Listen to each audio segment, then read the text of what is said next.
धन्यवाद मीनल मॅडम. अप्रतिम नृत्याच्या घुंगरांनी आणि कृष्ण चरित्रेच्या ऊर्जेने हा रंगमंच आता नाहून निघाला आहे. नृत्याची हीच साधना, हीच भक्ती आता आपल्याला घेऊन जाणार आहे महाराष्ट्राच्या आणखीन विविध कलेमध्ये. माननीय दिवसे सर यांची आपण वाट पाहत असल्यामुळे स्वागत समारोह आपण थोडा विलंब केला होता. आता स्वागत समारोह सुरू करूया. दर्शन सादर करते आहेत आयुष अधिकारी वृंद आणि दिग्दर्शक व लेखक आहेत डॉक्टर राजेश कोलारकर सर. तर मी या ग्रुपला विनंती करत आहे की लघुनाटिका सादर करण्यासाठी रंगमंचावर यावं. सर्वांनी टाळ्यांच्या गजरात त्यांचे स्वागत करायचे.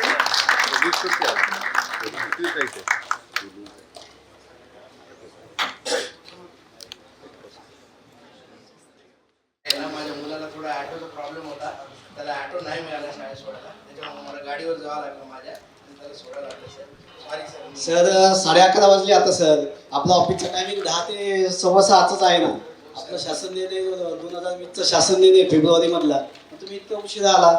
आता तुमचं बायोमेट्रिक केलेलं आहे शासनाने. आपल्या आयुक्तांच्या 3/7/2026ला ऑर्डर आलेले आहेत आणि तुम्ही इतकं उशिरा आला. आता नैमित्तिक रजा होते, पुन्हा असाधारण रजा होईल, अर्जित रजा होते. असं का करता तुम्ही? हा नाही ना, असं नाही ना चालत सर. तुम्ही खूप हलक्यात घेता ही गोष्ट. हा असं केल्यानंतर थोडंच हे होईल सर. नाही नाही, असं नाही करायचं सर. नाही नाही, तुम्ही खूप चुकताय सर. हा पुन्हा असं करू नका सर. डीन सरांना बोलायला लागेल तुमचा विषय. अरे काय तिकडे सर शाळेसारखं केलं आम्हाला. किरण सर आहेत ना, त्यांनी दोन शिकायला आहे बघा. किती गडबडीत आले. शाळेत सोडायला गेले होते. पण थोडं लवकर करायचं ना सगळं. पाटील सर, घरचं ऑफिस नाही ना, आपल्या शासकीय कार्यालय आहे. आपल्याला महाराष्ट्र नागरी सेवा वर्तणूक नियम 1979 लागू आहेत. नियम 3 माहिती आहे ना? काय सांगतो नियम 3? उशिरा नाही, कर्तव्य परायणता आणि सचोटी ती सगळी आली याच्यामध्ये. याच्यामधूनच या 3ऱ्या नियमामधूनच शासकीय कर्मचाऱ्यांना कसं वागलं पाहिजे त्याची वर्तणूक त्या नियमावर अवलंबून आहे. शासनाने त्यासाठी 2015ला अधिसूचना काढली आणि ह्या पहिल्या गोष्टी अशा होत नव्हत्या. पहिल्या नियमात नव्हतं, पण 15 ऑक्टोबर 2015ला शासनाने सेपरेट त्यासाठी कर्तव्यपरायणता आणि सचोटी याबाबत शासनाने पुन्हा एक नवीन अधिसूचना काढली. त्यामध्ये खूप ऍड केलेलं आहे आणि तुम्ही त्याला हलक्यात घेता इतकं.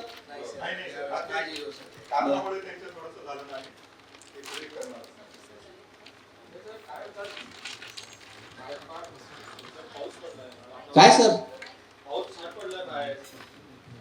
पाऊस छान पडतो. वातावरण खूप छान झालंय. चला चहा घ्यायला जाऊया आपण.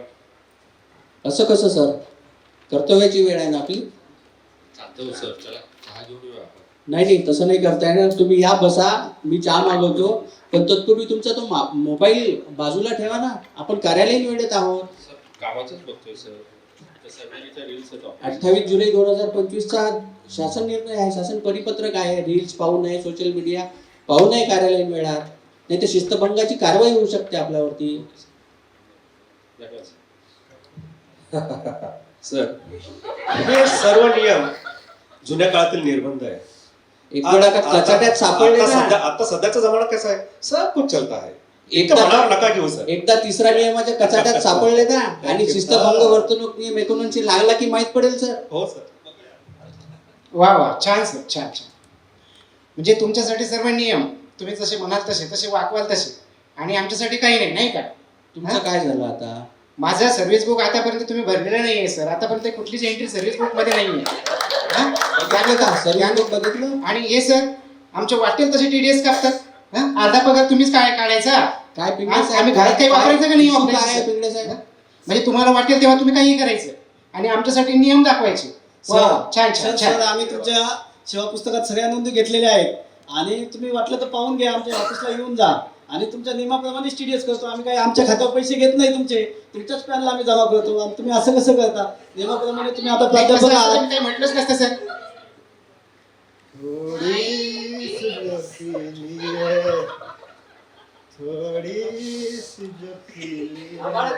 अरे काय सुट्टी नाही का? मला वाटलं सुट्टी आहे. सर तुम्ही तर दारू पिऊन आलं कार्यालयात. महाराष्ट्र नागरिक सेवा नियम 28चा तुम्ही तर भंग केला. हे काय बार समजले का? इतकं असं काय करता तुम्ही? दारू पिताय, कार्यालयात येताय, हा? शिस्तभंगाची कारवाई करायला लागेल तुम्हाला. अशा केसेसमध्ये लोक बडतर्फ होतात. हा, बडतर्फ झालेल्या केसेस ऐकल्या आहेत का तुम्ही? दारू पिऊन कार्यालयात आल्यानंतर हा, माफ करा.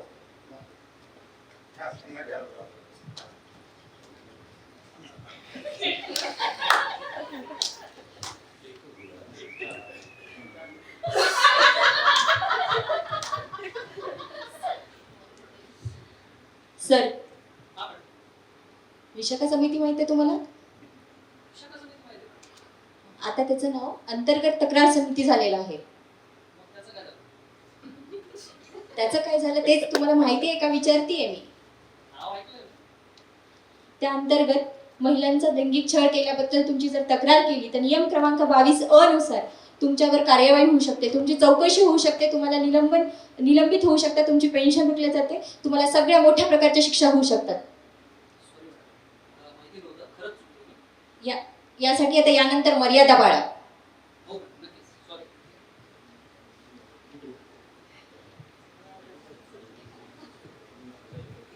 नमस्कार सर. नमस्कार. ते मॅडमचं त्यांचा जो प्रोहिबिशनचा काळ आहे ना तो संपलेला आहे सर. तर ते त्यांचं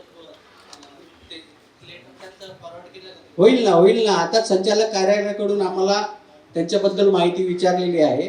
ती माहिती जाईल आणि त्यांचं प्रोबेशन पूर्ण होऊन कन्फर्म होतील. त्या किती दिवस लागतील सर त्याला? आता ते इकडून प्रस्ताव गेला की होईल ना. ते गव्हर्नमेंटकडे जाते. त्यांची जी नियुक्ती आहे ती गव्हर्नमेंटकडून आहे. होईल ना, काळजी नसावी. बस झालं आहे. काय चालू आहे? मेडिकल कॉलेज आहे का कोर्ट? वारंवार आम्ही पेशंट पाहायचे, लेक्चर्स घ्यायचे का नियमाच्या फायली चालायच्या? आता आम्हाला मोकळेपणाने श्वास घेऊ द्या. बस झालं.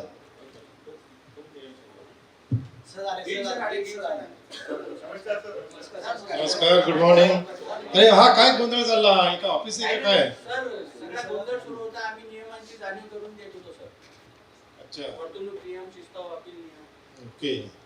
म्हणजे आपणाला जे नागरी सेवेमध्ये जे नियम सांगितलेले ते भारतीय संविधानानुसार त्याला अंतर्भूत करून नागरी सेवा आपले नियम सगळे बनवलेले आहेत आणि ते आपल्याला मार्गदर्शक तत्वे म्हणून आपल्या जीवनामध्ये पाळायचे.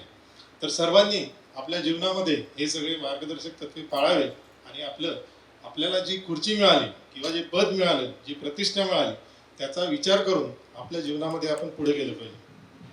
खरं आहे सर तुमचं. आतापर्यंत आम्हाला असं वाटत होतं की सर्व नियम जे आहे ते कागदावरचं फक्त ओझेच आहे. पण आता खरं कळलं आम्हाला की या गोष्टी खरंच मायने राखतात, काहीतरी आमच्या जीवनाचं भलं होईल. हे असे सगळे नियम बनवलेले आहेत. निश्चितच सर आम्ही याच्या पुढे असे सर्व नियम पाळू सर. निश्चित. सर सांभाळून एक गोष्ट लक्षात ठेवा की हे नियम हे निर्बंध नसून आपणाला मिळाले एक सुवर्ण कवच आहे आणि त्याचा आपण चांगल्या पद्धतीनं उत्कर्ष करण्यासाठी आता हे शाळा महाविद्यालय हे कुठल्याही प्रकारचे कारखाने नाही. म्हणजे कच्चा माल आणला आणि पक्का केला. तर या ठिकाणी जिवंत लोक येतात आणि एक सुसंस्कृत आणि एक चांगला समाज घडवण्याची जबाबदारी आपल्या सर्वांवरती असते. विद्यार्थी जेव्हा तुमच्याकडे बघतो तेव्हा तुमच्या प्राध्यापक पदाकडे बघत नाही, तर तुमचं चरित्र आणि सगळं त्याची पर्सनॅलिटी सगळी आपल्याला डेव्हलप करावं लागते आणि त्यातून आपण पुढे जातो. या सर बरोबर आहे सर. प्रोहिबिशन संपले ते मॅडमचं, तर ते ऑफिसमधले सर थोडं धैर्य ठेवा, आपलं काम होऊन जाईल. बरोबर आहे सर. आता यशदाचं आमचं आत्ताच प्रशिक्षण झालेलं आहे. पायाभूत प्रशिक्षण हे आमचं 30 दिवसाचं आणि तांत्रिक प्रशिक्षण हे 14 दिवसाचं झालेलं आहे आमचं. निश्चित यात आम्हाला जे आहे ते कर्तव्य कसे पाडावे, ऑफिशियल वर्क कसं करावं, आयुर्वेदाचे ज्ञान हाती MCAR चे नियमावली कशी हे करावी हे आम्ही शिकलेलो आहोत. त्याचा उपयोग आम्ही निश्चितच आमच्या आचरणात आणू आणि आपलं ऑफिशियल काम अर्थातच आपल्या देशाचं कार्यभार हा सुरळीत चालेल याकडे आम्ही लक्ष देऊ. हे सर्व आम्ही त्याबद्दल प्रयत्न करू. ठीक आहे. तर आपण काय करतो, आता तुम्ही आहे तिथे तर एक मॉरल स्टोरी सांगतो की प्रत्येक जण आपल्या जीवनात कसा जगतो. तर एक शास्त्राने सांगितलेली घटना की म्हणजे ज्या वेळेला एक राजा होता, त्याला 4 राण्या होत्या आणि 4 राण्या चांगल्या होत्या आणि ऐशोआरामामध्ये तो जगत होता. परंतु एक दिवस तो आजारी पडला. आजारी पडल्यानंतर वैद्याकडे गेला. वैद्याने सांगितलं की आता बस आपले 2-3 दिवस बाकी आहे. मग तो पहिल्या राणीकडे गेला आणि विचारलं की मी आता जाणार, मृत्यू पावणार, तू सोबत येशील का? तर ती बोलली की मी कधीच येणार नाही. आणि मी दुसरा पण नवरा शोधून ठेवला. राजाला धक्का बसतो. मग तो दुसऱ्या राणीकडे जातो. मग तिला म्हणतो तू सोबत येशील का? ती म्हणते मी कधीच येणार नाही, मी पण दुसरा पाहून ठेवला. मग तिसऱ्या राणीकडे जातो. मग ती पण म्हणते की आम्ही फक्त स्मशानभूमीपर्यंत सोबत येऊ. मग त्याला एकदम वाईट वाटतं. मग चौथ्या राणीकडे जातो आणि राणीकडे गेल्यानंतर ती राणी त्याला आदराने बोलवते, त्याला ओवाळते आणि त्याची विचारपूस करते आणि म्हणते मी सोबत येईन. तर मग हे प्रत्येकाच्या जीवनामध्ये आपल्या घडतं. तर पहिली जी राणी असते ती म्हणजे चल संपत्ती आणि अचल संपत्ती, आपण जे मत्तादायित्व देतो ते आपल्याला इथेच ठेवून जावं लागतं. दुसरी जी राणी असते ती म्हणजे पद आणि प्रतिष्ठा. प्रत्येक व्यक्ती आपल्या पदप्रतिष्ठेत जगतो. म्हणजे जो रिटायर जरी झाला तर माझी सरपंच, माझी नगरसेवक हे ब्रीद वाक्य लावतो. म्हणजे पदाला एवढं चिकटलेला असतो की तो सगळीकडे तो मिरवतो. तिसरी राणी म्हणजे मुलं आणि बायका आणि कुटुंब, म्हणजे मी करत आपण बसतो, तर ते फक्त आपल्या स्मशानभूमीपर्यंत येतात. आणि चौथी राणी जी असते ती आपलं कर्म, केलेलं कुशल कर्म एवढंच फक्त आपल्या सोबत येतं, बाकी सगळं आपल्याला इथंच ठेवावं लागतं. म्हणून प्रत्येकाने कर्तव्याची जाणीव ठेवून आपल्या जीवनामध्ये पुढे गेलं पाहिजे.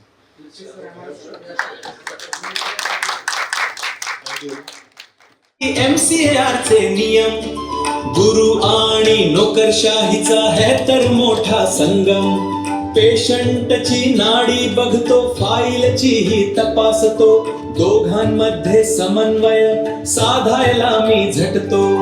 ज्ञान आणि नियम यांचा पूल मी बांधतो. शिक्षक आहे, प्रशासक आहे, दोन्ही भूमिका जगतो.